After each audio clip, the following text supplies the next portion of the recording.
सुवर्णरेखा नदी किनारे होने वाले अतिक्रमण की जांच के लिए जल संसाधन विभाग के सचिव प्रशांत कुमार शनिवार को शहर पहुंचे। इसी के साथ ही उन्होंने दलमा वन्य आश्रयणी क्षेत्र के इको सेंसिटिव जोन का भी निरीक्षण किया और यहां हो रही गतिविधियों की जानकारी ली। बता दें कि नेशनल ग्रीन ट्राइब्यूनल द्वारा एक कमेटी का गठन किया गया है, जिसमें जल संसाधन विभाग के सचिव, उपायुक्त जमशेदपुर और केंद्रीय और राज्य प्रदूषण नियंत्रण बोर्ड और वन एवं पर्यावरण मंत्रालय के प्रतिनिधि शामिल है। नदी किनारे होने वाले अवैध कब्जे और दलमा इको सेंसिटिव जोन में होने वाले अवैध गतिविधियों की शिकायत मिलने के बाद एनजीटी ने इस मामले की जांच के लिए कमेटी गठित की थी।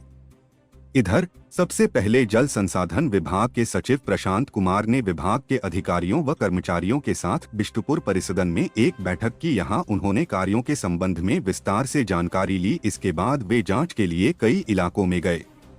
उन्होंने बताया कि नदी के किनारों का सर्वे पूर्व में ही अंचलाधिकारी और दलमा वन्य आश्रयणी क्षेत्र के इको सेंसिटिव जोन का सर्वे डीएफओ से कराया गया है। इसी सर्वे का वेरिफिकेशन करने व रिपोर्ट तैयार करने के लिए वह शहर पहुंचे हैं। इसकी रिपोर्ट वह नेशनल ग्रीन ट्राइब्यूनल को सौंपेंगे। की जो शिकायत उनको मिली थी एनजीटी, स्वर्णरेखा नदी के किनारे रिवर बेड में काफी इंक्रोचमेंट हो रहा है।